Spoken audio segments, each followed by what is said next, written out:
Hello guys, so this video is like so scary to do, but this is going to be my mental health story. It's not going to be everything, but it's going to be stuff I can remember, episodes and stuff that I can remember, and the camera is the best place I could put it right now, so I don't know if to say I hope you enjoy, because you shouldn't enjoy somebody else's pain. Sorry, I'm really nervous. But yeah, and just a trigger warning, we're going to be talking about depression, anxiety, borderline personality disorder, kind of bipolar and psychosis, and psychotic episodes, and I think that's it, and self-harm, but they're the things that we're gonna be talking about. So when I was little, I was born on 14th of May 1994, and I was born to my loving parents, who I have a good relationship with till today, and I think I always have. But when I was little, I can't remember. I had selective mutism from a very young age. If you don't know what that is, selective mutism is where you get too anxious talking to people, so you go mute, because you can't talk to people or in uncomfortable situations. But yeah, so I had selective mutism. I had to deal with that, and growing up, that were really, really hard. At school, I went to a few different primary schools, but I went to one secondary school.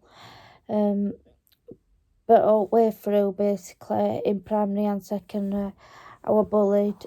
I was bullied for the way I looked. I was bullied just being called names. I was bullied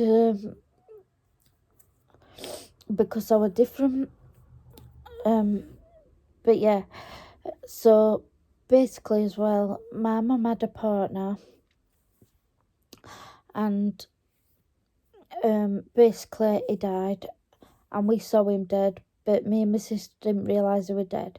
Not till someone come to the door for him, and then we had to get my mum to wake up, and she went to the door, opened door, and he come in, and that's when we realised it was actually dead. So that was a traumatic event, a one that happened in my life, and after that I was going round the house with knives, saying I was going to stab people. I hope I don't get thingy on this. I'm not sure what I can say and what I can't. Yeah, I'm not sure what I can say, guys. But that was one traumatic event. But the bullying, the my mum's partner dying, my selective mutism, having to deal with that day by day, were really, really hard, because I couldn't talk even when I really, really wanted to. So that was super hard. Basically, I've always suffered with general anxiety as well, but it weren't diagnosed straight away when I was little. But I've always had general anxiety.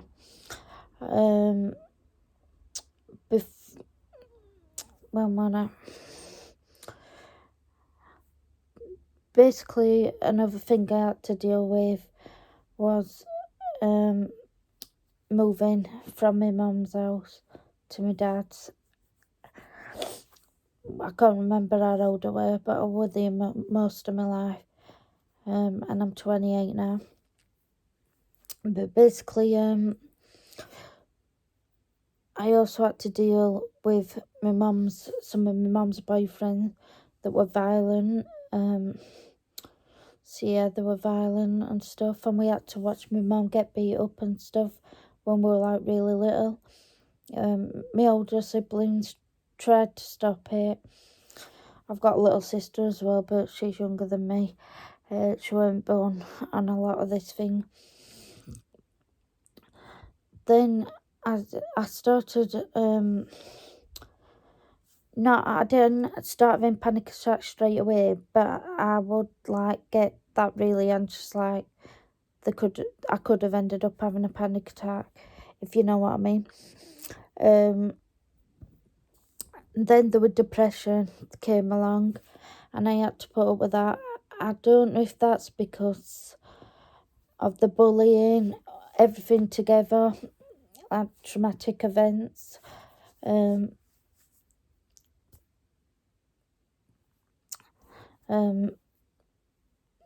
I had to see my mum go through something, just me and her, when we were in bed together.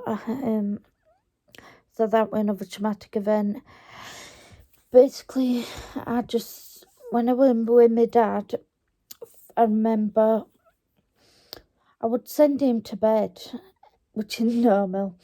I know, it's not funny, but I sent him to bed so I could dance and sing downstairs. But really, I was talking to myself, hearing voices, and I weren't dancing.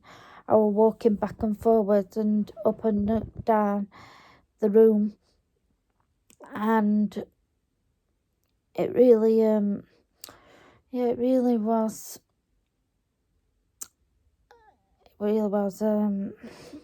a problem. It become a problem. And then I remember starting to hear voices, but I didn't tell anyone at the time because I don't know why really. But I started to hear voices, but they weren't like severe at that point. But still, it should have been looked into.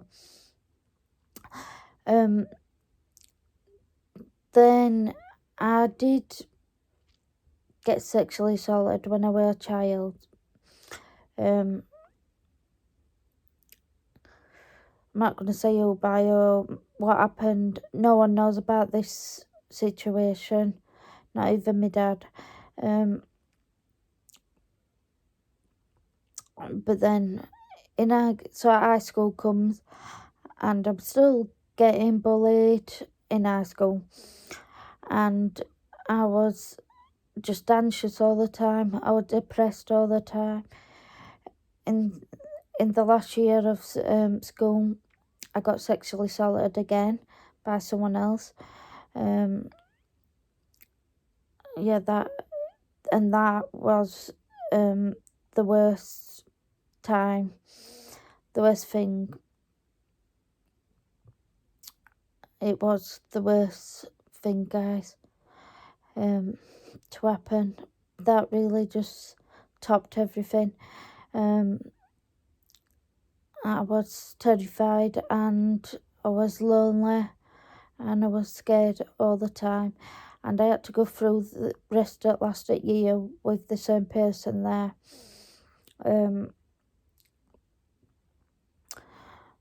Basically,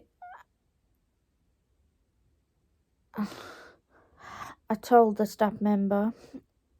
I wrote it down because I was too scared to even say it, but I didn't say it. I didn't even write it down till 2 days after, and she was being all nice and nice. But then I found out recently she taught my dad how to pressing charges. So really, that should have been my decision to make, not yours.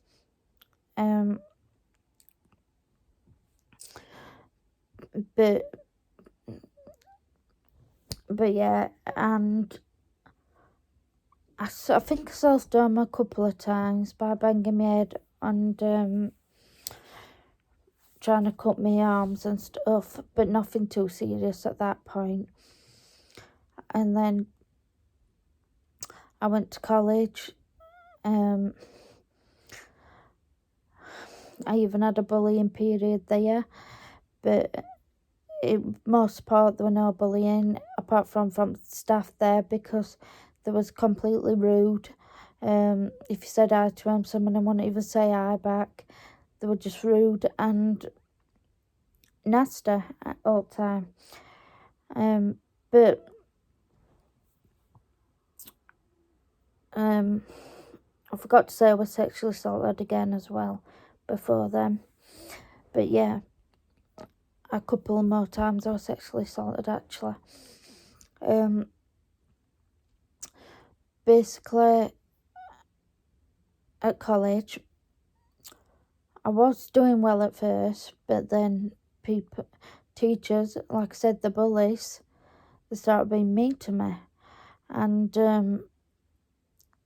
also, I only had a couple of friends that I hung out with, which I'm not bothered because having 2 good friends is better than having loads fakes. But things were odd. But I got through that year. They basically said that I couldn't do childcare 2 there. I did childcare level 1, but then they said I couldn't do 2.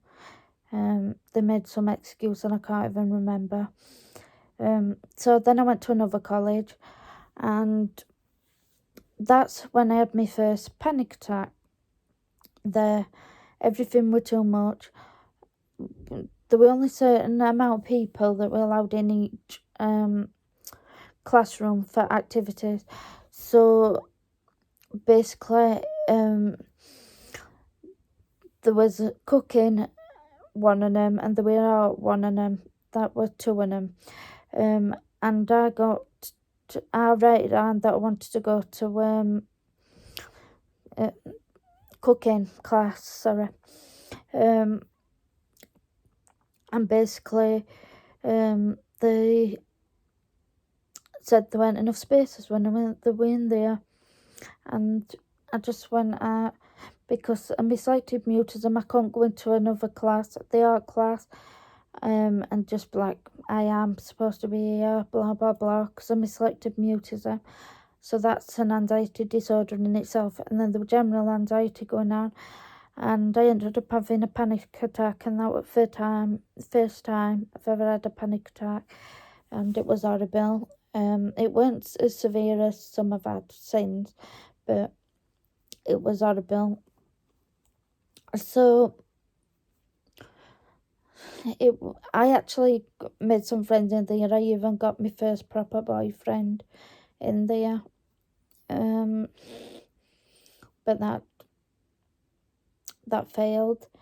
My friends, I'm still friends with one girl from there. But yeah, sorry I keep saying them. It's because I'm nervous and stuff, and I'm trying to think what to say. So I'm trying to fill things in, if you know what I mean. But yeah, it was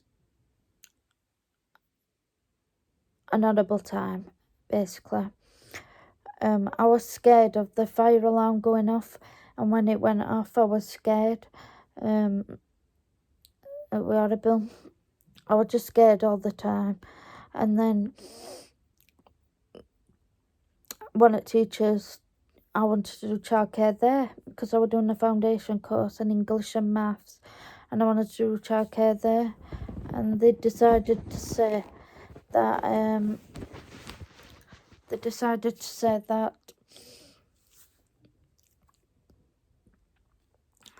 oh, bite my lip.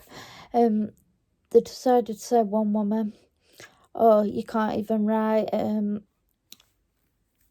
address on an envelope properly, so how do you think you'll be able to work in childcare? Basically, really nasty. And then she escorted me out of the building and said, I'm escorting you out of the building because I don't want you crying to other staff that we've done something to you. And I was crying to staff. Well, I weren't really crying to I was crying one day and that's all I can presume she ran about that time. I was crying one day, and staff came and asked if I were alright, obviously, because they're genuinely nice, normal human beings, unlike her. And so that's the only time I could think she ran about, and I weren't crying about stuff, I was crying about something completely different. I was having a meltdown, basically. So that was just horrible. Then I went to CAMHS as well, I forgot to say. I went to CAMHS, but they were no good, really. They didn't really help. The crap, they didn't do help. When my dad finally realised I got mental health problems. And then I'm going to talk about going into psychiatric hospitals. I forgot that's trigger warning as well, so click off if you don't want to watch that bit now. So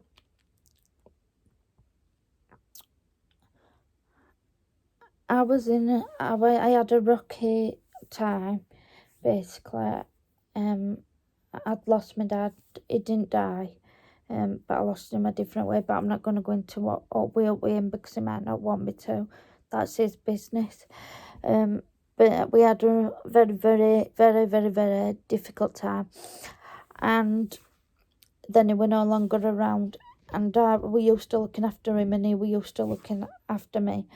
So I totally lost it. I even had 2 seizures in 1 year due to stress. But yeah, I was moving around. My mum's back, my aunties at hostels, all that stuff. So I was when this thing happened with me and my dad. So I moved into I moved into an hostel. Basically she was nasty in that last hostel I went in. I ended up that first time I heard voices properly, like properly, like they're so real. I heard people shouting my name, and I thought these 2 lads that were there at the time, but it didn't seem like it were. It's turned out, especially now, I think it was me hearing voices. Then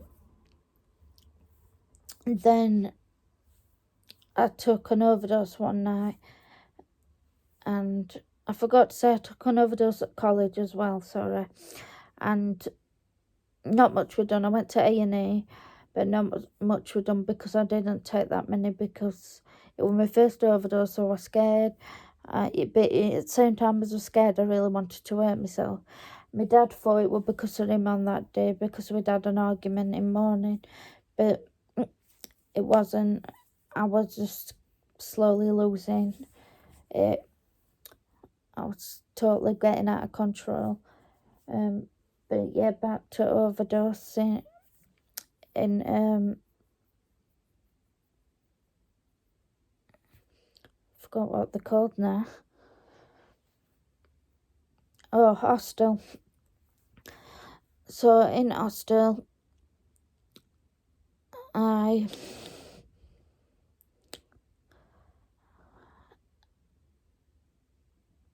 sorry, I'm thinking. In hostel, it was a scary experience. I was all alone. And yeah, I took an overdose, like I said, that day. And she was pretty nasty about it, that owned the thing. But she phoned an ambulance anyway. And an ambulance came and took me to hospital. I was in hospital, I can't even remember how long, but I had to have treatment. And I'm not going to say what I took, because I don't want anybody else to take it, because it's dangerous. Bit later, so I ended up, basically, I think it was when I went to hospital for 5 days, actually, when I took that one. And I was gonna, a mental health team come, and of course, because of my selective mutism, I couldn't talk properly. So then we had an honourable nurse saying if I don't move our premises, then she's going to get security and be nasty and take him in that way of words. So basically,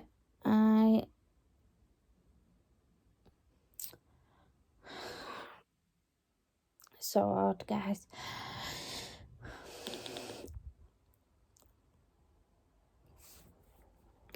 Basically,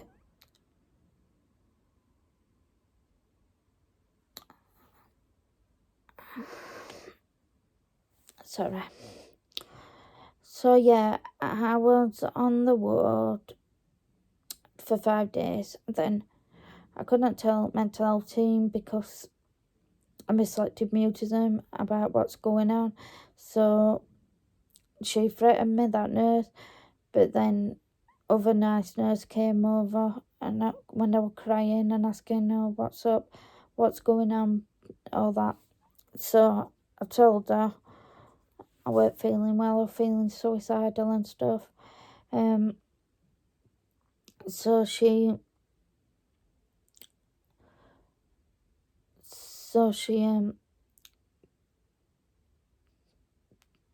told mental health team to come back, and they did. So second time I did manage to talk a little bit to him, and I said I think I need to be in hospital for a bit, and I wish I hadn't have said it, but at the same time I could be dead now if I didn't. All could have happened. So I was in hospital altogether for 2.5 years, sectioned, because I went first willingly because I said I need to go in, which I did. Like I said, if I didn't, I probably would be dead, to be honest. So I did need to go, but I got sectioned very quickly because they deemed me a danger to myself. And then later on, I was a danger to other people as well because I would attack the staff. I'm not a nasty person, but because I was so poorly, I would attack people. Yeah, it's not my proudest moments. But I've been in intensive ward for 2 years. I mean, not 2 years. I've been in intensive ward 2 times. Been on Rowan ward once. I shouldn't be telling actually names which I've been at. I've been in 1, 2, 3, 4 hospitals, but 2 of them twice, if that makes sense. And basically it was a long journey. I'd to be up 1 minute, I'd be down another minute. I tried different medications on ward, not an antipsychotic though, like I'm on now. But basically, I went on an antipsychotic when I'd left the wards, but basically I wasn't very nice on the wards, and since I said I've been on 4 wards, then I've been on 5, and in 2.5 years. So the last ward I went on was crap. It was for learning disabilities and mental health, but it were no good for me, that ward. It really wasn't. So after I'd been on when I got on section, I were off home with just supported living. It's like my own flat, but in supported living, with 2 carers 24/7. So I have 2 8 till 8 in day, and then 2 8 till 8 at night till 8 in the morning at night time. So, and it's been about 5 years, and I've still got carers. I might not ever be able to live without carers. But medication I'm on is, I don't know the names of them. I know I'm on lorazepam PRN, which is for anxiety and agitation and stuff. But I'm on an antidepressant, I'm on an antipsychotic. This is just my mental health medication. A sleeping tablet. I think that's it. But I've been waiting for the mental health team to get in touch for months. I told them, but they didn't give me a chance to talk, because like I said, I've got selective mutism, so they didn't give me time to talk at all. But basically, I am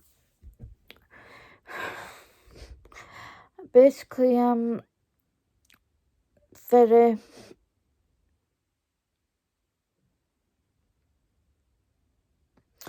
unwell at the minute, as you probably can notice, but I'm trying my best to get better for my daughter.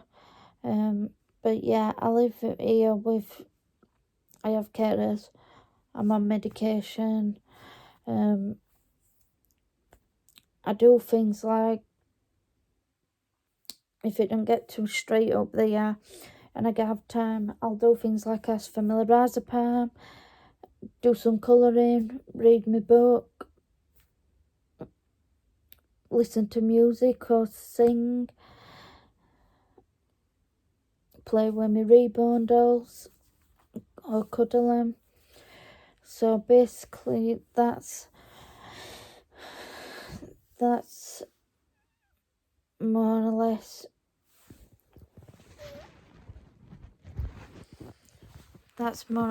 the end of this video. Sorry it was so long.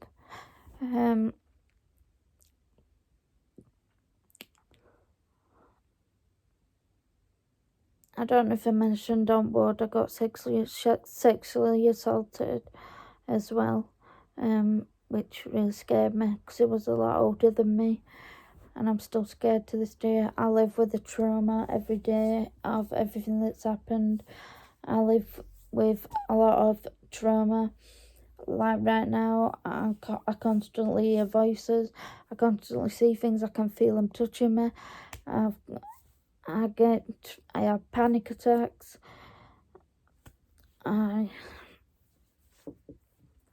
What else?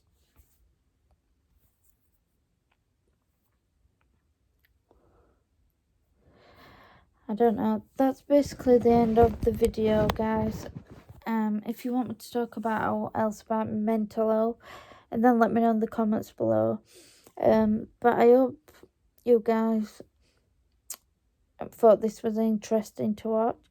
And if anybody, and I mean anybody, struggling with mental health, I know how it feels.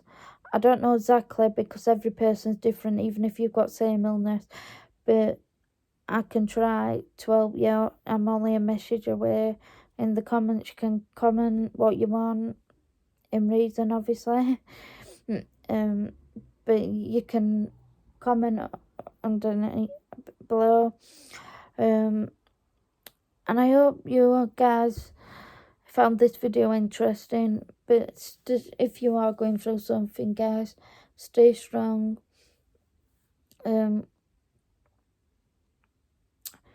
Because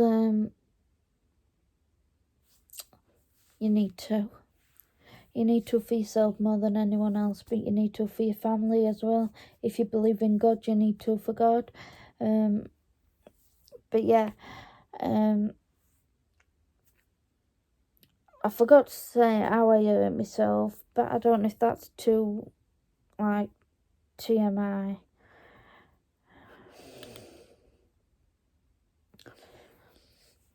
I'll just tell you a couple of things. So for instance, I cut my arms, well, I cut my face as well before, and my legs, but I mostly just go for my arms just because they are. I don't know why.